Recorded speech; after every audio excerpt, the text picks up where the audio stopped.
Super star Rajinikanth அவர்களை பற்றி இளைய தளபதி விஜய் அவர்கள் கூறியதை தற்பொழுது காண்போம். சின்ன வயசுலிருந்தே நான் ரஜினி ரசிகன். வாரத்தில் 4 நாள் ஸ்கூலுக்கு போனால் 3 நாள் ரஜினி படம் பார்த்துட்ருப்பேன். எனக்கு 5 வயசாகி இருக்கிறப்ப ரஜினி சாரோட அன்புக்கு நான் அடிமை படம் ரிலீஸ் ஆச்சு. எப்படியாவது படம் பார்த்துடணும்னு ஆசை. ஆனால் ஸ்கூலுக்கு கட்டடிச்சிட்டு போகிற வயசு அல்ல அது.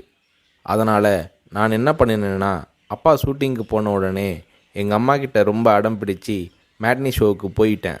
மேட்னி ஷோ பார்த்துட்டு வெளியே வந்ததும் திரும்பவும் ஈவினிங் ஷோ பார்க்கணும்னு அடம் பிடித்தேன். ஒரு போடு போட்டு வீட்டுக்கு கூட்டி வந்து விட்டாங்க. அங்கிருந்து நேரே சுரேந்திர மாமா வீட்டுக்கு போனேன். அவருக்கு நான் செல்ல பிள்ளை.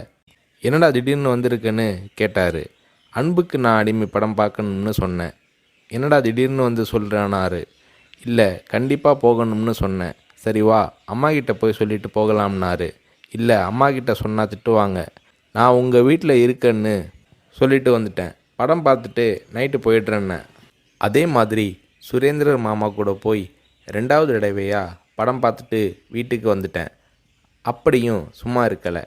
ஷூட்டிங் முடிஞ்சிட்டு 9 மணிக்கு அப்பா வந்தார். வாடா சாப்பிடலாம்னாரு. எனக்கு பசி இல்லைன்னு முகத்தை திருப்பிக்கிட்டேன். கோபமாக இருக்கிற மாதிரி நடிப்பு காட்டினேன். இல்லை, சாப்பிட்டு தான் ஆகணும். உன் ப்ராப்ளம் என்னன்னு சொல்லுனாரு. அன்புக்கு நான் அடிமைக்கு கூட்டிகிட்டு போனால் சாப்பிட்றேன்னு சொன்னேன். சாப்பாட்டை பரிமாறிக்கிட்டு இருந்த அம்மா என்னை பார்த்து, அட திருடா, என் கூட வந்து அந்த படத்தை மேட்னி ஷோவில் பார்த்துருக்குற மாதிரி முறைச்சி பார்த்தாங்க. சரி வந்து சாப்பிடுனாரு. சாப்பிட்டு முடித்ததும் நைட் ஷோவுக்கு கூட்டிகிட்டு போனார். உண்மையிலேயே அன்னைக்கு மேட்னி, ஈவினிங், நைட் ஷோன்னு 3 தடவை ரஜினி சார் படம் பார்த்தேன். படம் பார்த்துட்டு வந்ததும் அப்பா கிட்ட ஒரு அன்பு கட்டளை போட்டேன். நாளைக்கு நான் ரஜினி சாரை பார்க்கணும், அவர் கூட நின்று ஃபோட்டோ எடுக்கணும்னு சொல்லி அப்பாவோட கழுத்தை கட்டி பிடிச்சிக்கிட்டேன். அடுத்த நாள் காலை நானும் என்னோடய ஃப்ரெண்ட் கார்த்திக்கும் அப்பா கூட போனோம்.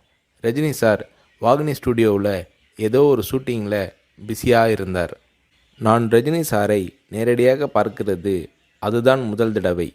எப்படி ரஜினி சார்கிட்ட பேசுகிறதுன்னு பயந்துக்கிட்டு இருந்தேன். அவர் கூட்டிகிட்டு போய் அன்பாக பேசினார். அப்படியே என்னை தன்னோட மடியில் உட்கார வச்சுக்கிட்டு என்ன படிக்கிறேன்னு கேட்டார்.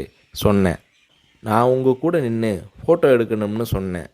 சிரிச்சுக்கிட்டே என் கன்னத்தை தட்டி கொடுத்து எங்களை அணைச்சிக்கிட்டு ஃபோட்டோவுக்கு போஸ் கொடுத்தார்.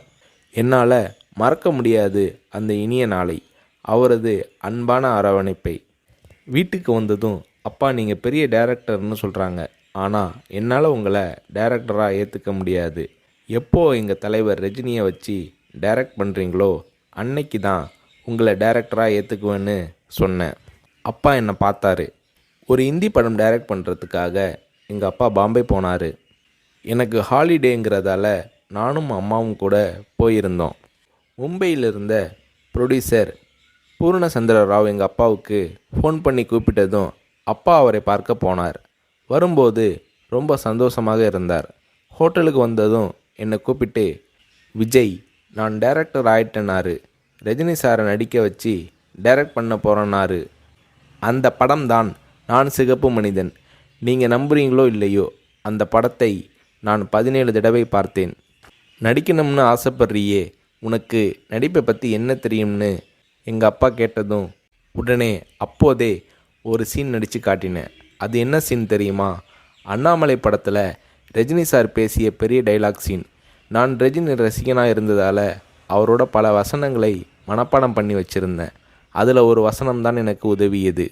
ரஜினி சார் சரத்பாபுவை பார்த்து தொடையில் தட்டிக்கிட்டு கோபமாக பேசுவாரே, அந்த வசனத்தை நான் பேசி நடிக்கிறத கொஞ்ச நேரம் அப்படியே கூர்ந்து கவனிச்ச எங்கள் அப்பா என்னை பக்கத்தில் கூப்பிட்டு, நாளைக்கு உனக்கு மேக்கப் டெஸ்ட் எடுக்கிறேன்னாரு.